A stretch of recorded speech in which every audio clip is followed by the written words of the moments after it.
T Radio V. Wow! So But Paul, we'll do it better when the show actually starts. Yeah.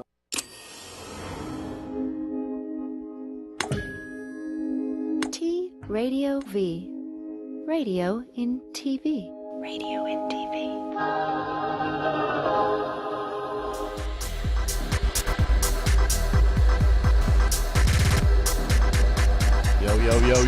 Yo. Welcome back to the Drop Show.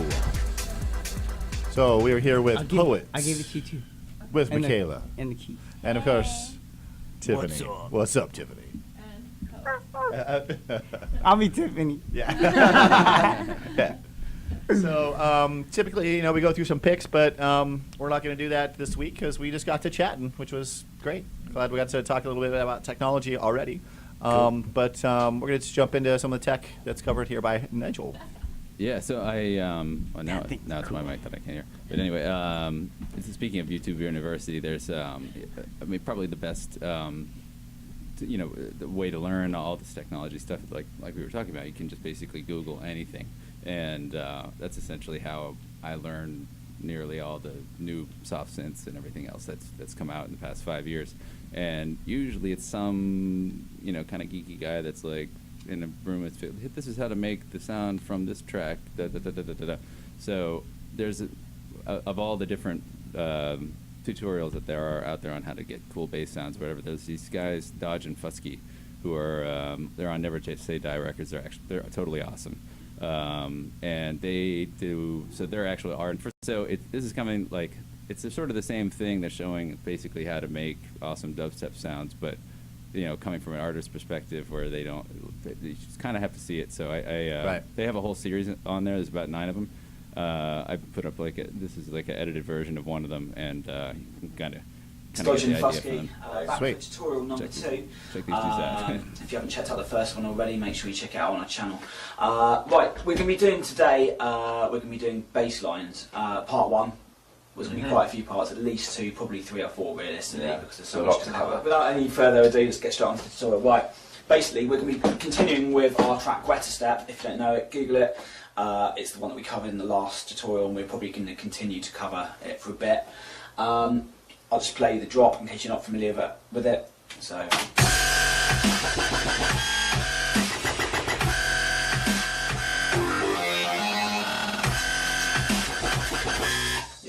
Mozart, but the kids seem to like it anyway. So basically we're going to break down a few of the noises. We haven't got that long, but I'm going to start with the first noise here, which is the noise you hear on the drop, so I'll play that quickly. Okay, now that noise is made up of quite a few different noises layered, but they're all basically the same kind of noise that's been copied and pasted and changed. So I'll have a quick look at how we've made the first noise. Okay, mentioning expander. So I'm going to play that without any filters or anything like that, so you can just kind of see how it all starts. Okay. A bit quiet. Yeah, I'll just play it again in case you can hear that. Turn that again. Okay, cool. So that's basically, it's 2 sort of square sawtooth waves in massive. Pretty much how when you open massive, how it sounds to begin with. Except one of them is an oscillator. One of the oscillators is an octave higher than the other one, but only at a third of the volume of the first one.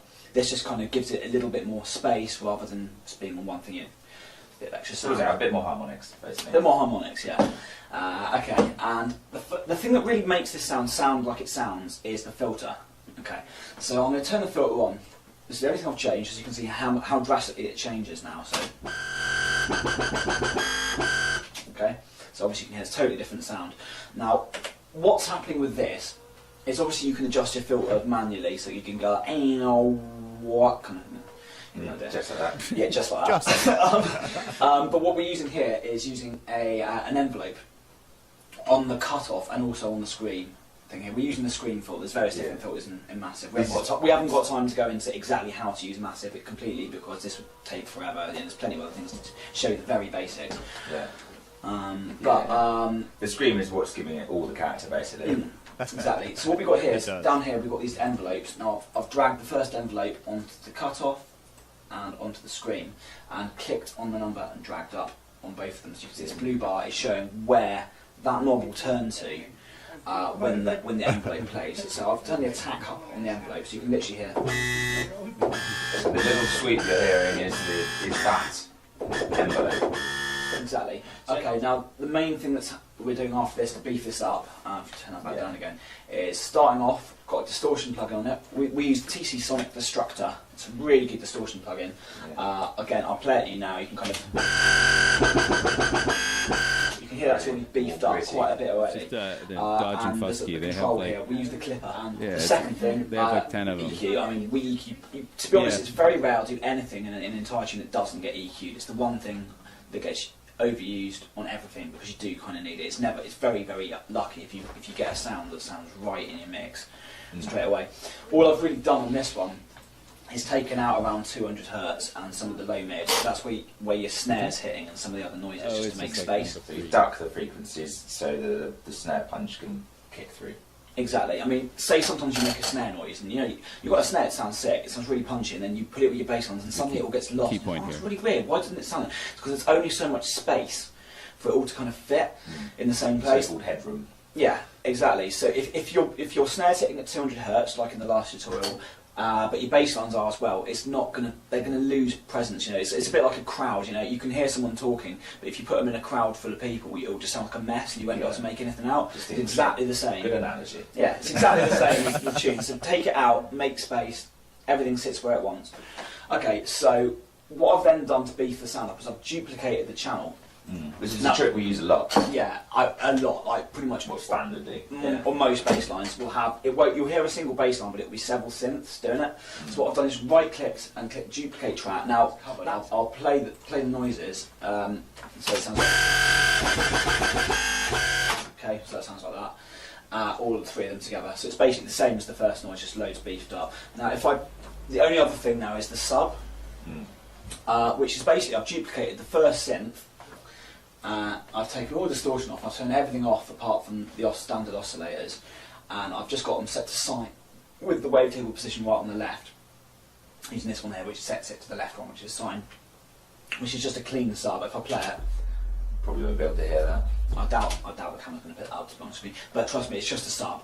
But the reason we've duplicated it rather than making it from scratch is because if you've got any pitch bends, if you've got any kind of slide controls, anything like that, it will sound exactly the same. It won't sound... follow the notes, it will follow all of the automation, everything that's on the track. So yeah, Exactly.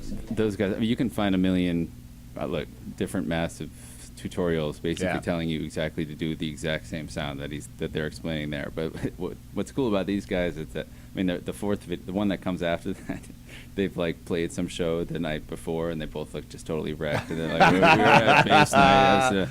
And so they kind of trade off, and this is like all these cat memes involved. Like, it cuts away to like, oh, what we forgot to tell you, and one of them is holding like cat, is that you should do this, or but, so it's like, and they're like, I don't even really know what a ring modulator is, but I know what it sounds like, and it's kind of right. So you get the guys that are actually out there, putting out the tracks that everyone's buying and playing. That they don't. It's not that you necessarily need to know everything about all of it. You just need to know how to get the sounds that you're trying to get, right. And most of it, and that's what they get into. Yeah, well, I mean, presets are a whole other thing too, because I mean, a lot of people hate on presets, but it's a great way to, if you get a good one, right, you deconstruct it and then you figure out. I like them. I actually started buying those on Beatport. At first, I was like hating on it. Yeah. Then I was like, wait, actually, take that back. I was like, this is cool. Yeah, you start. Once you start fucking with them, you get it, you deconstruct it. It's just like it just it gives you like a boot, like a head start, and then you're like, damn, this is sick. I was like, actually, these are cool. Yeah. Then after, I take it back. Then after a while, you have like hundreds of them, and it's like, well, you just start clicking through, and you get one that's close to what you want, and after having gone through it enough, you sort of know what to change. The only thing, the presets is like, it's like Vegas, You're all of a sudden, you're like, damn, I just spent $1,000. Dude, you start going in and like 20 hours just went by of your life. You're like, where did time go? Like, damn. It's like, sample packs. Pretty cool. I just bought 900 kick drums. Yeah. And then you realize you're like, I could just I have these already. Totally. How many versions of the 909 do you need? It. Yeah. Awesome. Yeah, so I mean, I think I learned so much from just watching, all kinds of videos like this. But coming across dudes that, and I found another one that we'll play next week. There's with Flux Pavilion in his studio, and it's awesome. Going, and he's got like, it's hardly anything in his studio, and it's going over that the track that was like it's in like 10 movies this year. and he's basically it's the same thing. He's breaking it down. He's has one Moog sub fatty, and other than that, it was like Cubase and hardly anything else. It's just this one dude. You should come to my spot because like that's kind of like why I had to stay home too. Is this weekend it was pretty much it's like my son's birthday, and so he always wanted. Pretty much your son's birthday. Yeah, kind of your son's birthday. No, because it was now it's a day ago. Right. And so I set up for his birthday present. I set up this whole because all my analog equipment is just sitting in like either the floor, right, or like everything on is just dusted out. Right. It's just like it's just it's sad, but it's kind of it's You've weird. already sampled it all. Or yeah. something. So these kids now they're all into like analog stuff, and I'm like, really? For sure. I'm like I'm all into computer stuff now. Like that's all I use. I have like a whole studio of like analog. It's like and I just use this for sure. Totally. And so I basically surprised him. I set this whole room up like crazy analog studio, and it's his bedroom though. It's just like bunk bed, and it's like a whole studio. That's awesome. Yeah, so I was like, dang, I have some crazy equipment. And I was like, I should plug in. I started plugging everything in again, and I was just like, whoa, I forgot how fat synthesizers are. For sure. Right. Well, let's hear some more about that. I want to get into a little bit of your career, some of your history, and hear some of your tracks when we get back from this break. Yes. All right. Please play us out, Maestro. All right.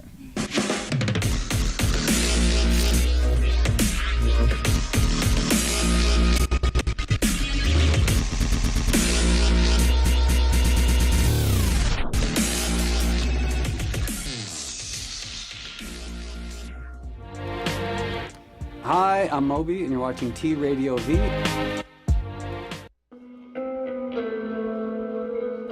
Hi, this is Slim Jim Phantom, and you got the big beat. We're gonna take this music into the 22nd century. We deal exclusively in rockabilly music. Elvis Presley, Jerry Lee Lewis, Carl Perkins, Chuck Berry, Little Richard, Richie Valens, Wanda Jackson, Janice Martin, the Everly Brothers, Johnny Cash, and everybody else. Thank you so much for supporting the Big Beat here on T Radio V. Hey guys, I'm Pilar Lastra. And I'm Joey Heim. Be sure that you catch our new show, Sports List. Every Wednesday at 11 a.m. right here on T Radio V. What are we going to talk about? This is where you talk about why it's called Sports List. Because well, look at everybody us. who loves sports is going to be tuning in to watch you talk sports topless. Well, I think topless. I don't mind doing that. Will you do it? Sports Lust. Every Wednesday, right? At 11 a.m. T Radio V is radio. Made for TV. Come on, work with me. There we go. TV, radio. In TV.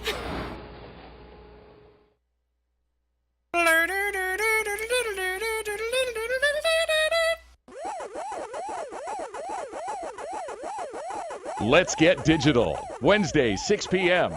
on T Radio V LA.